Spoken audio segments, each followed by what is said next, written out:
The occasion becomes meaningful as our honoree is bestowed the rank of Lieutenant Colonel in the Philippine Air Force Reserve, belonging to the to the 3rd Air Wing Reserve of the Philippine Air Force. It is for this singular reason, ladies and gentlemen, that I, as the Commander of Tactical Operations Group 5, welcome you all to the donning of rank ceremony for Lieutenant Colonel Jose Maria Clemente SARTE Salceda, Officer -146375 Echo, Philippine Air Force Reserve.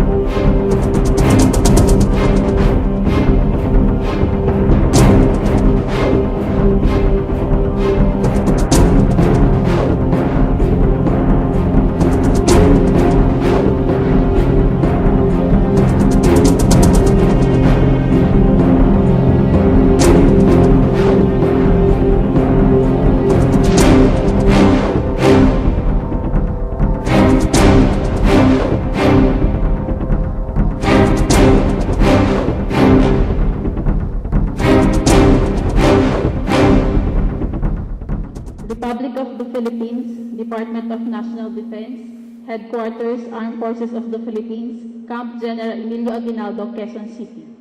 General Orders Number 2265, dated 06 March 2013. Commission.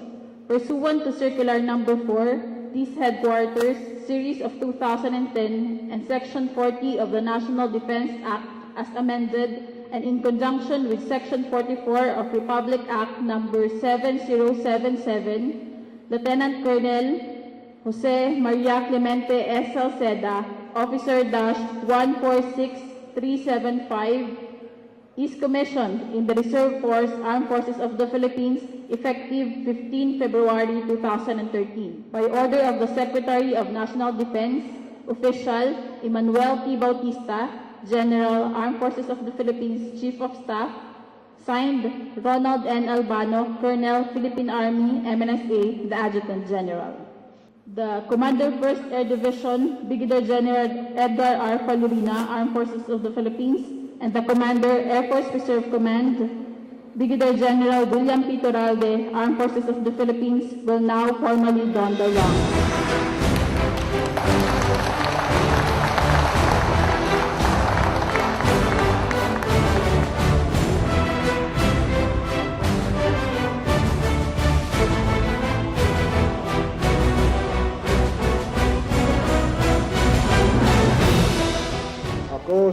Ako si Jose Maria Clemente SALCEDA, nahinirang bilang Teniente Coronel ng Laang Kawal ng Laang Kawal, ay taimtim na nanunumpa. Natutuparin ko ng buong husay at katapatan sa abot ng aking kakayahan ang mga tungkulin ng ating kasalukuyang katungkulan at ng iba pang pagkaraan nito'y gagampanan ko sa ilalim ng Republika ng Pilipinas na itataguyod at ipagtatanggol ang konstitusyon ng ating bayan. Tunay na mananalig at tatalima ako rito. Susundin ko ang mga batas,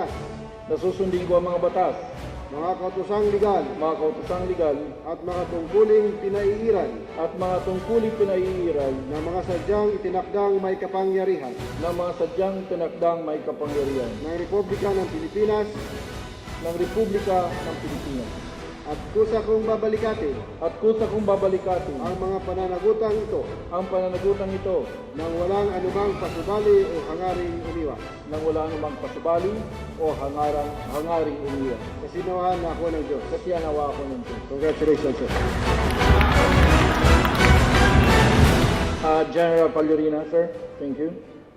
Commodore Abinuman, and all the officers and soldiers of the Armed Forces of the Philippines, mga regional directors, my fellow servants in government, especially in the provincial government of Albay, my family in the provincial government, and also in the Regional Development Council. Members of the media, magandang hapon po sa inyo lahat. I've always dreamt of serving the people when I was young, but I never thought I would serve donning the rank of a Lieutenant Colonel of the Philippine Air Force, in a reserve in particular. It has been my pride and honor serving you as congressman, as governor in the past, and in the years to come, especially when working hand in hand with men and women in uniform. Now that I myself am uniformed and bestowed a senior rank in the service, I suddenly felt a heavier burden on my shoulders. I am now aware of the greater obligations and responsibilities of being both a governor and a lieutenant colonel of the Philippine Air Force. And then not knowing what really suits them, I promise to do my best and to do good and to look good in both attire. The Armed Forces of the Philippines, particularly the Philippine Air Force, have contributed a lot to make Albay what it is today. They were with us in our efforts to provide safety and security for our people. We're partners in the upliftment of our people's lives and never left us hanging in the air. They supported us through our flights from perils, from the dreaded eruption of our seemingly innocuous Maya volcano to the most unexpected floods. They have been there, leaving no man behind. They were with us through our pleasurable pursuits, from the famous Daragang Mangeng Festival to the small activities in our region that selflessly dedicated themselves to give their very best efforts to us. I believe that it is high time for us to return the favor that the Philippine Air Force has given us. It is a way of paying forward with gratitude and a dash of generosity. Becoming a reservist of the Philippine Air Force would enable me to gain insight in its two operations and to become an insider, so to speak, who could immediately respond to its needs and requirements. These are the reasons why I chose to be commissioned as a reservist officer of the Philippine Air Force, not just because I was an honor guard and escort in Ateneo de Manila, where it is also an Air Force. As a newly donned reservist officer of the Philippine Air Force, I will assure you that there will be greater bond between the provincial government of Albay and the Armed Forces of the Philippines, for both our missions are to be partners in nation building. The roles of the reservists is to pursue socio-economic development and to assist in the relief and rescue during disasters and calamities are the provincial government's mission as well. Therefore, it is imperative to involve both parties. Good teamwork leads to greater chance of winning.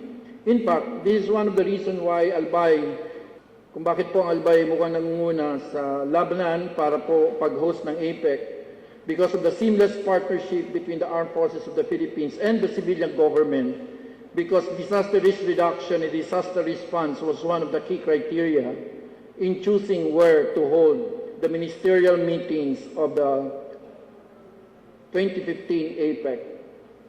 Being a reserve officer, that teamwork built by the AFP in government has resulted to a vast line of successes.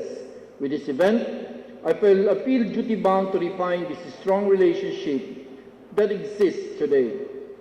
Being a reserve officer with a superlative rank, I know that this decision will require my time, dedication, and effort, but looking into the very eyes of our fellow reservists, seeing me in uniform of blue relieves me, for I see in them the smiles and the hopes for a better support to reserve involvement. We know the fact that the regular force can accommodate all the demands of our people, and that is where our reserve force comes in. Nandiyan po sila para punan ang kakulangan ng ating mga sundalo, hindi sa paghawak ng armas, kundi sa pagpapanatili ng kapayapaan at sa pagtulong sa kapwa. I am proud that there is such an institution called Reserve Force that willfully submits themselves. Dati po to si commander ko po sa 3rd Air Wing, siya po nagre-report sa akin sa Kongreso when I was chairman of the budget. Now I have to report to you.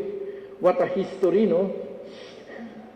She was then with the CBOT, with the Department of Finance, and ang budget po niyan, wala pang 42 million. Pagpasok pa niya, umalis ka na ako, approve na yan. Ngayon, ma'am, nandito ka para akong aprubahan. I am proud that there's an institution. This is the very essence of the establishment of the Citizen Armed Force, the spirit of volunteerism. These people that you see right now are volunteers. Unlike the regulars, they will not receive any pay. Wala ba? Akala ko meron. Mali yata ito pinasukan ko. Mukhang bawal na nga pala magbiro after Vice Ganda. They will not receive any pay and allowances relative to this event, but still you can witness them participate in events such as this. Pumunta po sila dito upang ipakita ang kanilang taos-pusong pagtanggap sa akin upang maging kabahagi ng laang kawal ng Pilipinas, at dahil dyan ay lubos akong nagpapasalamat.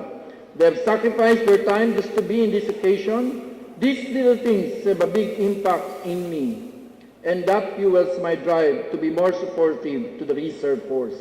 We know for a fact that to be able for the organization to produce maximum outputs, we must put the right person on the right job and give them the necessary logistical support. Our Reserve Force is in deep need of equipment and facilities. With this, I can repay you in exchange of your volunteerism and dedication to serve our people. Now that I belong to your organization, I assure you that I will accept all the responsibilities endowed in me, pero hindi po ako natatakot. Not only as a high-ranking officer, but as a better leader to my dear people of Albay. I may not fulfill your expectations, but rest assured that I shall strive harder to serve you and to serve the Albayanos. I also accept this rank and uniform with the responsibility of remaining spick and span, trim and healthy, para sundalong-sundalo talaga tayo, hindi lamang sa gawa, kundi sa tayo at tindig.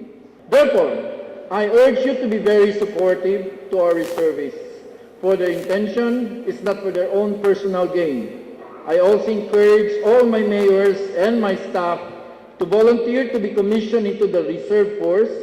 I am looking forward to seeing you wear the same uniform that I have right now, pero wag niyo kong unahin sa Estrella. You may want to visit TOG 5 to help you in your application. The Air Force Reserve Command will more than willing to accept you and process your application in the ranks. Once more, to the Philippine Air Force, I promise to do the best as Governor of the Provincial Government of Albay and as leader of my people in the province of Albay, that I could be, as a true soldier and a public servant, Diyos mabalos po, Sendo Gabos.